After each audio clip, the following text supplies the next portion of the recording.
Deməli, faturaları mühasibləşdirmək. Faturaya əvvəlcə daxil olaq. Tutalım, bir dənə alış faturası girmişik. Azərbaycan MMC-dən mal almışıq. Aşağıda da stokları qeyd etmişik. Faturanı sonra stokları qeyd edəndən sonra onu mühasibləşdirmək lazımdır. Mühasibləşdirmək üçün mühasibə fişi oluştur bölməsi buradan basa bilərik və yaxud buradan sağ düymədən mühasibləşdir edə bilərik. Birini mühasibələşdirək. İnteqrasiyanudur həmçinin bu.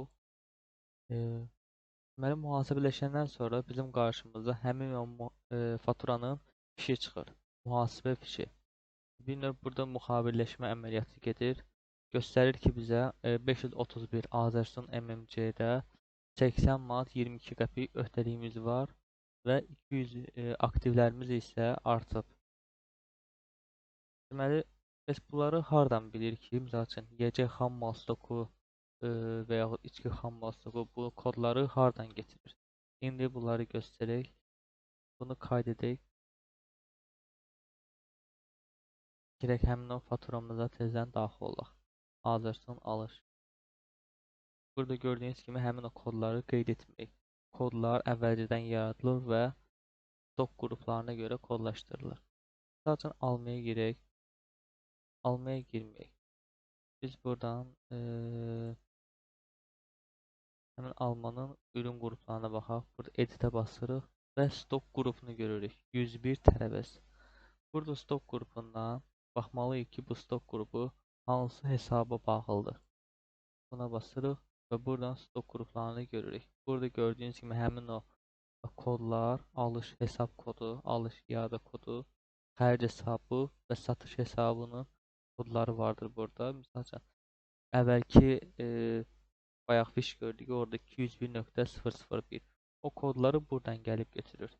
Yəni, ürünlər bir növ bu stok qruplarındakı alış hesab qrup kodlarına bağlıdır. Almaya baxırıq. Alma hansı stok qrupuna aiddir? Tərəvəz.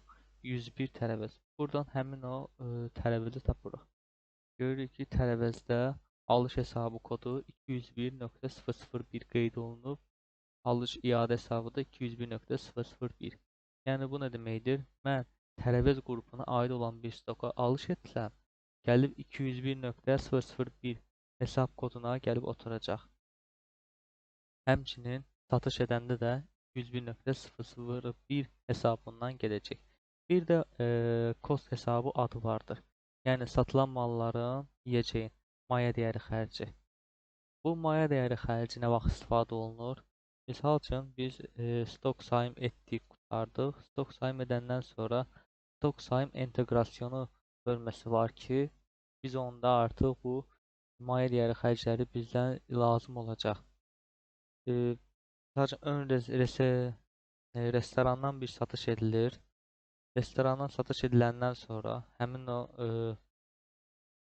mallar ki, satılıb və tərəvəz satılıb almadan stokundan satılıb gedib, onların həmçinin maya dəyəri xərci 701.001 kimi gəlib götürülür. Onları növbəti mövzularda görəcəyik. Stok sayım inteqrasiyonu mövzusunda. Deməli, bura kimi başa düşdük. Bu qeyd etmək ehtiyac yoxdur. Alma hansına bağlı idi? Meyvəyə, tərəvəzə. Tərəvəzə bağlı idi. Tərəvəzində 201.001 idi. Kola bəs nəyə bağlıdır? Görürük ki, kola spirsiz içkilərə bağlıdır. Bunun hesab kodu hansıdır? Buradan baxırıq. Görürük spirsiz içkilər 201.002. İçki xam mal stoku. Yəni, biz kola alsaq, gəlib bu hesab koduna oturacaq. Üçüncüsü qarçista. Qarçistanın hesab koduna baxaq. Qarçista nəyə bağlıdır? Ətlərə. Bunlar əlbəttə ki, şərtidir. Yəni, əslində qarçista ətlərə yox, qida bölməsinə bağlı olmalıdır. Amma biz burada elə belə misal olaraq qeyd etmişik. Baxırıq, bura ətlər hansı stok qrupuna aiddir? 201.001. Yəni, bu alış hesabına oturacaq. Xərc kimi də 701.001 kimi götürüləcək. Əgər satış olarsa, bu satılan yiyəcəkdən maya dəyəri xərci. Sonra tərlik.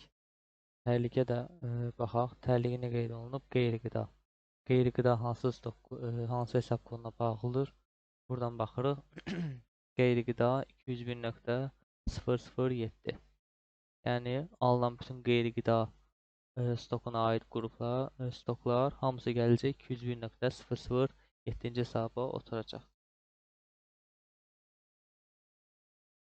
Buradan onsuz da qayd olunub, qayd olunmayacaq. Buradan mən həmin o faturamın fişini aça bilərəm ki, mühasibə fişini göstər. Açıram, o bayaqki saydıqlarım kodlar, məsəl üçün qeyri-qida 201.007 gəlib bura düşüb. 101.002 içki xammal stoku, hamısı orada qeyd etdiyimiz alış hesabı kodu neydisə bura gəlib düşür.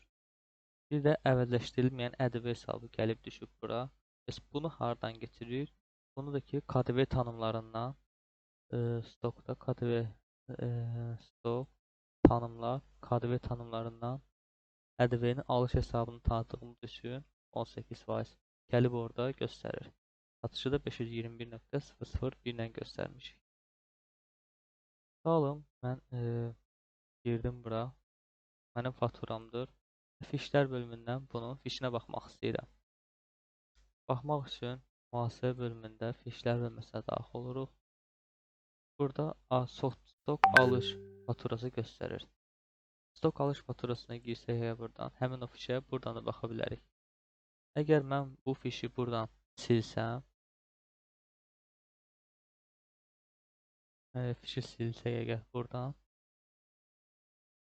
deməli mühasibə əməliyyatı icra olunmayacaq. İcra olunmadığı üçün də həmin o fatura mühasibələşdi bölümündən işləmdə bölməsinə geri qayıdacaq. Biz buradan artıq onun mühasibə fişini görə bilməyəcəyik. Tezdən mühasibə fişini görmək üçün tezdən müxabirləşmə edə bilərik. Bu daha çox nədə istifadə olunar? Misal üçün mən stok alış faturasını düzəliş etmək istəyirəm. Düzəliş etməyim üçün əvvəlcə onun fatura fişini silməliyəm. İnteqrasiyonu iptal edə bilərik və yaxud mühasibə fişini silə bilərik. Burada göstərdim. Mühasibə fişinə baxırıq. Buradan fişi silsək əgər, həmin o faturanın inteqrasiyonu iptal olunacaq. Yəni eyni əməliyyat icra olunur. Yenilsək burada görərik ki, işləmdə bölümünə geri qayıtdı. Həmçinin burada inteqrasiyonu da iptal etsək,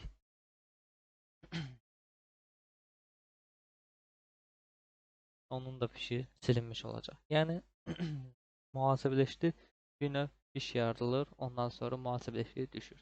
Əgər fiş olmasa, həmin fatura işləmdə bölümündə qalır. Bu qədər izlədiyiniz üçün təşəkkürlər.